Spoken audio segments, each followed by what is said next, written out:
Hey everybody, in this video we share an adventure we took around Buenos Aires, Argentina. And it's probably the most touristy thing you can do in a city.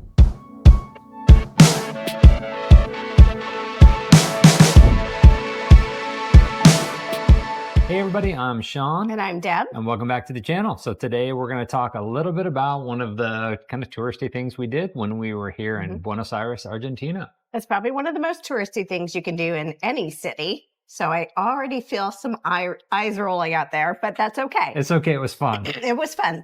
So we actually have done this in a couple other cities, and it kind of helps you get a lay of the land, first of all. But we did a hop-on, hop-off bus. Yeah. We did it in Cuenca, Ecuador, and I loved it there too. So we did it in Granada also. Yes, we did. That's right. Yep. So there's some advantages to doing the hop-on, hop-off bus. First of all, it's going to take you to several different tourist destinations. And then second of all, you're given a set of earphones. And so while you're riding around, you're learning about the city too. So learning about the history and things. So I don't know. I find I think it's nice because when you're coming, especially to a big city like Buenos Aires, it helps you orient yourself. And it does. We don't have a car. We're not driving around. There's only so far you can walk, before you wear your shoes out. So all we did was just hop on this bus and we just rode it, and it allows you to see parts of the city that you might not have been able to go to. So I like it because it gives me a sense for the whole city, and then it brings us back home, and then we can kind of figure out where we want to visit next. So there's two different buses that run here in Buenos Aires. There's the yellow bus and the red bus. And we did the yellow bus. The red bus is the gray line bus that's pretty popular everywhere, but the yellow bus got great reviews. It did get good reviews. And that's going to run you about $40 a person. And when you buy your tickets, we bought our tickets online. It did say we need to have them printed, and we actually tried to print them, and the store was closed. So we actually just went up to the bus, and no, they'll print them right there on the bus for you. Yeah, so we just brought, you get a QR code when you buy your tickets. So bring your phone with the QR code. They scan it. They have this cool little printer, prints out your ticket that's for the whole day. Yep. So that made that process pretty easy. So, and then you can either sit downstairs in air conditioning, or you can sit upstairs. So you get a better view if you sit upstairs. If it's a nice day, the top's open, so it's an open air bus. And you're also cooking in the sun, so bring a hat. Hat and sunscreen, yes. But the upstairs is definitely worth it. And then you have to watch for branches when you're upstairs because they're coming at you down some of those streets. Yeah, it was nice. Their guides and their bus drivers, they are multilingual. So if you need to ask them a question in English, they will absolutely help you. Deb mentioned getting the little earbuds and plugging it in and listening to the tour. It's in multiple languages. So you can select what language you want to If you want to listen to it in Spanish, you can. But if you want to listen to it in English, everything is in English. You go to the British flag. Yeah, it's really nice. So the bus makes 23 stops. So several of those stops are actually not far from where we are. So two of them are in like the Palermo neighborhoods, which actually made it really easy for us to just could walk down the street and pick up the bus. We saw them coming through. So we were like, oh, we know they drop and pick off. Better pick up here. And then some of the stops are actually, to the east of us is a large park system. And we knew we could walk to the park to do things. So we were trying to be strategic about this and not get off the bus for the things we could walk to. Right. So that turned out pretty good. So, but on that note, though, if you are staying in a different neighborhood, like I had at one time looked at Recoleta. Recoleta. One of the neighborhoods when I was looking for apartments. So if you happen to stay in another neighborhood and take the bus and come out to Palermo, though, it's a good opportunity. Well, first of all, Palermo. First of all, you should get off and see Palermo Square, Serrano Square. Serrano Square, yeah. And then you go out from the square and the streets, there's so many shops and restaurants. And I felt like, so we visited Recoleta because we're not staying in Recoleta. And I felt like Recoleta was really a kind of cool, busy, very touristy area. And it felt a little bit more like a downtown vibe too, the taller buildings and everything. And Palermo is a much more kind of laid back, kind of bohemian, kind of, nice little shops and coffee shops. So if you're staying in Recoleta or you're staying in one of the areas that's not Palermo, stop in Palermo, get off on the yellow bus, come to Palermo and check it out. It's really worth seeing. And in the park, there's different activities you can do. So if you're in the main park, which is the Tres de Febrero. Tres de Febrero. Yep. Okay, I'm so proud She's of me. getting good at this. I'm trying to learn my Spanish. You can rent paddle boats in the lake. I think they're shaped in swans. They're Ducks. kind of like swans, yeah, yeah. And there's ones that have tops on them and ones that don't. So if you need shade, you can get a pedal boat that has shade. There's also the bicycles you can rent. They're not like regular bicycles. They look like a little mini car maybe, and there's some regular bicycles. If you want a regular bicycle, you can get a regular bicycle. But they have the big quad cycles. Meant for a family, more or less. And they also have ones for kids that look like they're riding a little horse. It's pretty cool. Also in the park is the planetarium. Yeah. So the planetarium, though, if you are planning to stop at the planetarium, just know you should check their website out ahead of time if you want to go into the planetarium, because you need to make sure they're open. Make sure that they're showing times, because we went to the planetarium and they were like, no, we're not showing today. Come back on Sunday. And that's fine for us. We're here for a while. Because we can just walk down to it. So. But make sure if you're going to go to the planetarium, there was a family that went that I think they were really set on going to the planetarium, and they were surprised that they were closed. So there's also off of the main park, there's a couple smaller parks. So there is the Botanical Gardens, and this is free to get in. So anybody can walk in. We made sure when we walked in, we were like, we need to pay. No charge. No, Yeah. Nope, it's free. Yep. And then the Botanical Gardens were nice to get out of the sun, because it was really shaded back in there. Lots of benches to sit on. So it was very cute little park. If you're in Buenos Aires during the summer, the sun can be rough. So I thought the Botanical Gardens were really nice. The temperature dropped significantly because of all the shade. It was really nice. The shade is very nice. Yeah. And then beside the Botanical Gardens is the Echo Park. Yeah. And so it is also free to get in. It's kind of cute for little kids too, because there's different animals running around. Giant dinosaur. And giant dinosaurs, yes. It is cool though that the animals, because it's an eco park, the animals are not caged. So, you're walking around and there's peacocks and peahens walking around, and there's lots of geese, and there were the cute little miniature deer animals, which we'll have to look up and see what they are, but they were really cute, like literally walking around so kids can see them. And then what did we see swimming in the water? Oh, we saw a tortuga, a turtle, and then a muskrat? It was like a little muskrat, maybe? It looked like. So it looked kind of like a beaver, except it didn't have a flat tail. It had a very long, skinny tail. But swimming around in the water was pretty cool. That was fun. Yeah. Yep. There's also food vendors there. So if you want to pick up some food or drinks while you're walking through the park, you can. There's food trucks at the eco park. And then there's also a creperie if you like crepes. So, yeah. Now, also, we've actually been through both of those parks. Also near the main park is the Japanese garden, and we haven't actually done that yet. But on the to-do list. It's on our to-do list, and there is a fee to get in for that one. So just so you know. The whole point, just down in that area down where all the parks are, it's not just one park. There's lots of little parks, and they're all really nice. They are nice. And then also close to that Japanese garden, and actually it's kind of close to the Botanical Garden too, is the Evita Museum. Yes. And we have not actually done this yet. So it is also on our to-do list. Lots of stuff still to do. But the nice thing about the yellow bus is you can see where all of these things are. You can see how far they are away from where you're staying. And then you can kind of use it to kind of create a cool plan of attack on all the things you want to see. So. Yep. Okay, so there are some stops that we knew we wanted to make on the bus tour. And although I will say there were some people that felt like they got on the bus just for the bus ride and the history, the whole bus trip in itself is 3.5 hours. So if you never get off the bus at any of the hop on, hop off, you're going to ride for about 3.5 hours. So you got you got a 3.5 hour guided tour around Buenos Aires. And tons of those little earbuds. They're going to tell you a lot of history and culture and all kinds of cool stuff. So it's worth it just for that. So we got off in Recoleta. It's actually, now it's stop 00, but please, if you come, don't rely on my numbers because they could have changed in the time. Yeah, but I think that's 00. I mean, it's the place where it all starts. Yes. So 00 is Recoleta.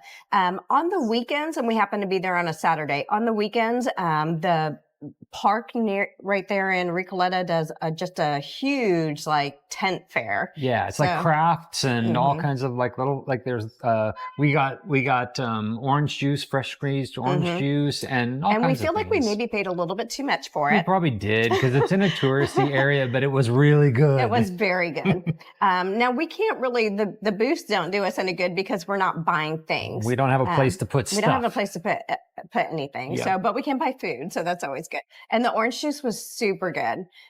So that was kind of fun. That was just the little park area. But probably the main reason why people stop in Recoleta or go to Recoleta, other than the shops and the restaurants and stuff, is for their cemetery. I know that sounds weird, but the cemetery is just the Recoleta Cemetery, and it is the resting place of Eva Peron. So it's very popular. I think, I want to say maybe, did it cost us $16 each to get in there? Exactly right. And it is just an absolutely amazing cemetery. It was just crazy, just walking up and down all of the mausoleums are incredibly ornate. And it's all mausoleums. It's not like a ground headstone cemetery. Yeah. Nope. It's a lot of mausoleums. And you can, I mean, even if you're not going to see Eva Peron, it's kind of interesting to go see some of the memorials. You know, there are like memorials to fallen soldiers in different battles. There are different, you know, political heroes. So if you're interested in the history of Buenos Aires, there's some really cool stuff inside that cemetery. There was some very cool stuff. So we enjoyed walking up and down. Now I've seen the movie Evita 2 or 3 times and even owned the soundtrack at one time. So I was excited. It was on like her I list can't of wait things to go to do. the Evita Museum, but to see Eva Peron's resting place, that was pretty I'm more cool. of a big history buff, so I was interested in all of the history behind her husband and her foundation and all of the work that did. But it doesn't hurt that we're from the 80s and Madonna played Eva Peron, of course. Right. It doesn't hurt. I didn't think, one thing I expected when we went on a Saturday at 10:30 in the morning, that I expected there to be a big long and a big wait. And it only, I mean, we waited in line, but it was probably a line, took us but it went pretty quick. Maybe 15 minutes to wait in line. And then we got up and we paid, and then we were in, and we were able to kind of stay as long as we want and just kind of roam around the cemetery and check it out. And so I have actually done some research on the cemetery, and I cannot remember if it was YouTube or if I read it in an article, but one of the other exciting things about going to that cemetery is the cats roaming around. She's going to bring this up. I had even bought cat treats to take to the cemetery with me, and we did not see a single cat. There has been a history of having lots of feral stray cats in the cemetery, but apparently either we came too late and the cats were all sleeping, or the city kind of came in and helped. So I did read about this. It was a tourist came in and saw the cats, and he did a big drive, I think in 2024, to help get the cats adopted. So now there really are only a couple cats, and it's great for the cats, but I wanted to know where my cats were. Deb wanted to see the cats. She was all prepared to feed them and make friends. But I'm very happy they all got adopted. So that was very cool. Yes. Yeah. So that was Recoleta, and that's a definite stop for sure. And Recoleta we ate lunch down in Recoleta. It has great restaurants, lots of shops, lots of cool things to do, and just walk around. So. And so another one of the stops we made was Plaza Mayo. And it's a square, and it's pretty famous for its history alone. There's certainly historic government buildings down there. There's also a cathedral down there where Pope Francis officiated for 20 plus years. So that's pretty cool. He's actually from Argentina.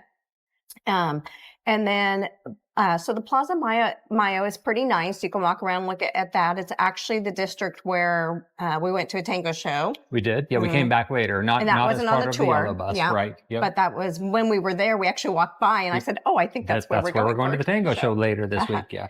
Now, there's also another pretty popular street, because I've read about this street, Florida Street. Calle Florida. Florida.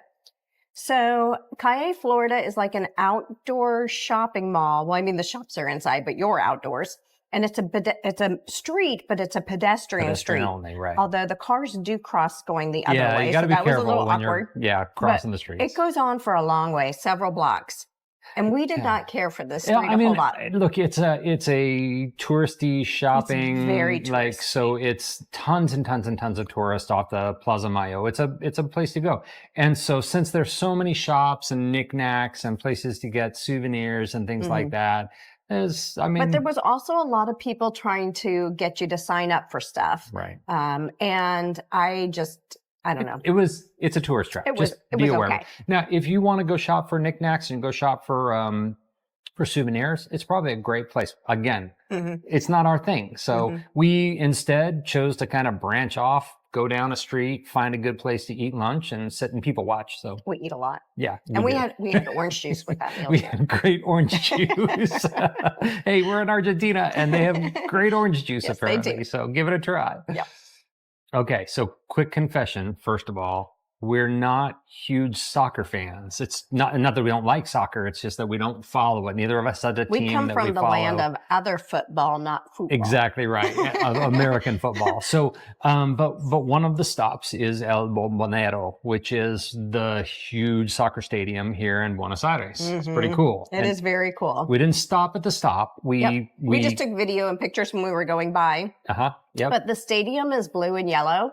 Can't miss it. You can't miss it. It's extremely colorful. But the neighborhood felt very blue and yellow too. Like the stores and everybody have like really embraced the colors. This is a big fan neighborhood. So if you like soccer, if you like football, then and you're interested in any of the history around this team, if you're a Messi fan, all of that, then hop off here. It might be worth checking out. Messi has actually played there. I think I had read about 9 times. So I don't know. The team there, though, is they're very loved here in Argentina. And I will say I have been trying to get us tickets. I'm hoping in Paraguay to go see their Didn't national. happen here in Argentina. It didn't happen here in Argentina, but I'm hoping the timing will be right to go see their national team. Although from what I could find out, I think it's already sold out for March. It might be sold out. I'm going to keep trying. So I want to become a local football fan. Yes. Okay. Then we did make another stop. So we went to a place called Caminito. It's in the La Boca neighborhood. Right. So this is one you might see. You definitely see it as a place you should stop.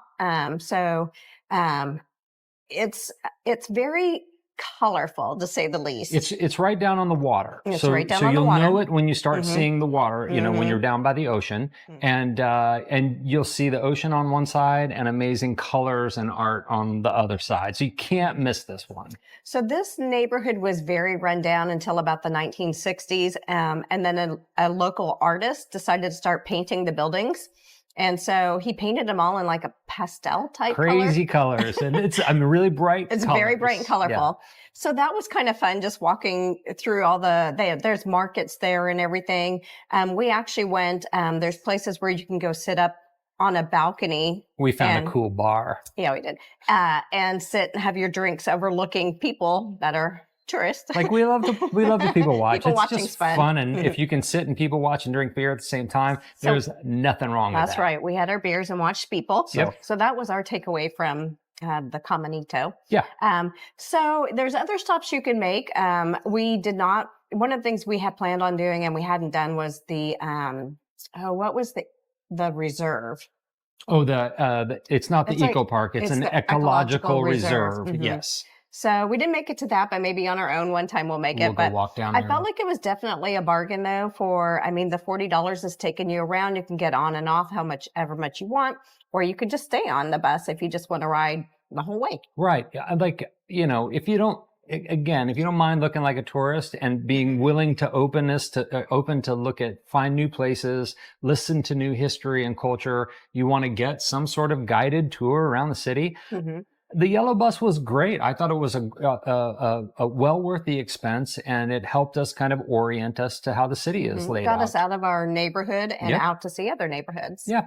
Yeah. So it was real. I mean, I enjoyed it. I think you enjoyed it a lot. Definitely bring that sunscreen. Definitely bring those hats. So that's it for our yellow bus kind of experience. We thought we'd share that for you in case you're interested, in case you're coming to Buenos Aires and are considering doing it. One other note is that there is one stop on the yellow bus that stops at the cruise port. So if you are coming to Argentina on a cruise, and there were people on our yellow bus that did that, they got off, they got on the yellow bus, they took the yellow bus as their excursion for the day, dropped them back off at the cruise port, and they hopped back in. So just in case you're coming on a cruise, you might think of that as well. But we hope that helped you. If if you have questions about the yellow bus, if you have questions about our particular experience, leave a comment. We'll respond to them as quick as we can. And we hope you like the content. Be sure to like and subscribe, and we will see you in the next video.